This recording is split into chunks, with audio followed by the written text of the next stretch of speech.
Hi అండి, నమస్తే. నేను మీ రేఖ. వెల్కమ్ టు రేఖా రాజు వంటశాల. ఇవాళ మన వీడియో వచ్చేసి బందర్ హల్వా. బందర్ హల్వా పేరు తెలియని వారంటూ ఎవరు ఉండరు.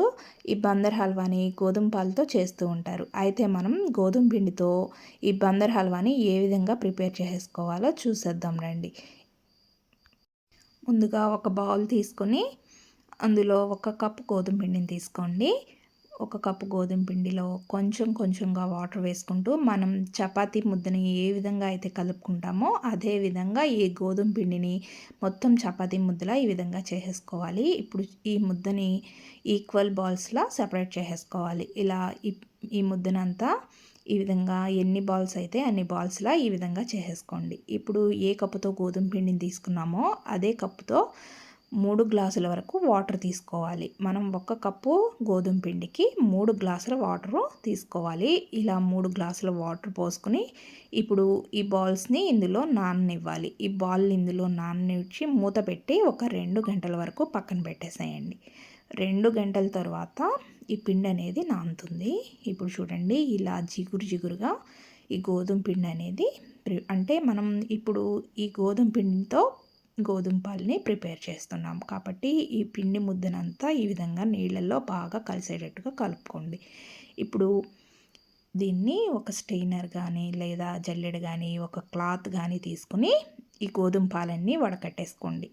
ఇలా బౌల్లో కొంచెం వాటర్ వేసుకుని ఈ పిండిని బాగా కలుపుకొని ఇలా పాలన్నీ తీసేసుకోండి. ఇలా వేస్ట్ అనేది మనకి జిగురుగా ఈ విధంగా ఉంటుంది, పనికిరాదు. తర్వాత ఈ పాలన్నీ ఒక బౌల్లో పోసేసుకుని మూత పెట్టి ఒక 1 అవర్ వరకు పక్కన పెట్టేసేయండి.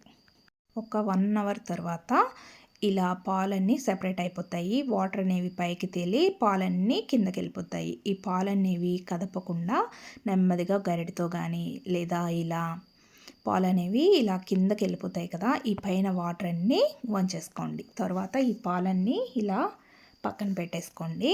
ఇప్పుడు స్టవ్ ఆన్ చేసి ఒక కడాయి తీసుకుని అందులో 1 స్పూన్ వరకు నెయ్యి వేయండి. అందులో కొంచెం జీడిపప్పును వేసి దోరగా వేగించుకోండి. ఈ జీడిపప్పు అంతా దోరగా వేగిన తర్వాత ఒక బౌల్లోకి తీసుకుని పక్కన పెట్టేసుకోండి.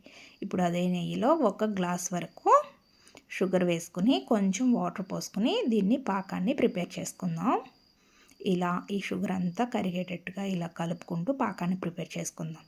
అలానే మరొక పక్క పొయ్యి ఆన్ చేసి మరో కడాయి పెట్టుకుని 1 కప్ వరకు షుగర్ని వేసుకుని ఈ షుగర్లో వాటర్ వేయకుండా ఇలా ఈ షుగర్ అంతా మెల్ట్ అయ్యేటట్టుగా బాగా కలుపుకుంటూ ఈ విధంగా ప్రిపేర్ చేసుకోవాలి.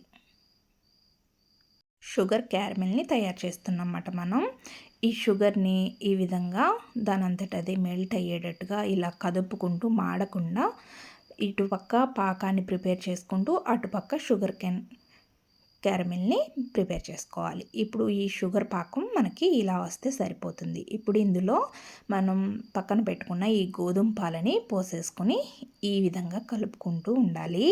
ఈ పాలు అనేవి దగ్గరికి వస్తూ చిక్కబడిపోతూ ఉంటుంది, కదుపుకుంటూ ఉండండి. అడుగంటకుండా ఈ విధంగా బాగా కలుపుకోండి. ఇలా కలుపుకున్న తర్వాత ఇందులో 1 స్పూన్ వరకు నెయ్యి వేసుకోవాలి. ఇలా కొంచెంగా నెయ్యి అబ్జర్వ్ చేసుకుంటూ ఉంటుంది. మనం ఒక్కొక్క స్పూన్ కడికి ఇలా వేసుకుంటూ కదుపుకుంటూ ఉండాలి. మరొక వైపు ఈ క్యారమిల్ మనకి రెడీ అయిపోయింది. ఇప్పుడు ఇది కూడా ఇందులో వేసేసుకోవాలి. ఈ షుగర్ సిరప్ అనేది వేసిన తర్వాత ఇందులో మంచి కలర్ అనేది మనకి హల్వాకి వచ్చేస్తుంది. చూసారండి, కలర్ అనేది హల్వా కలర్ వచ్చేసింది మనకి.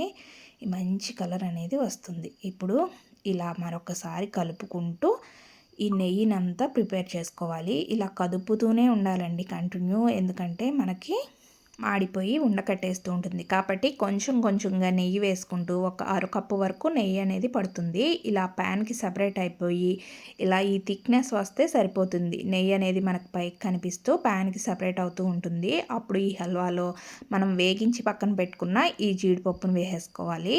ఇలా వేసేసుకుని మరొకసారి బాగా కలుపుకోండి. 1 నిమిషం బాగా కలిపిన తర్వాత ఈ హల్వాని ఒక నెయ్యి రాసిన ప్లేట్లోకి తీసేసుకుందాం.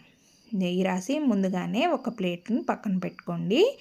ఇప్పుడు ఈ ప్లేట్లోకి నేను రాసి పక్కన పెట్టుకున్నాను. ఆ ప్లేట్లోకి మనం ఈ హల్వాని ఈ విధంగా తీసేసుకోవాలి.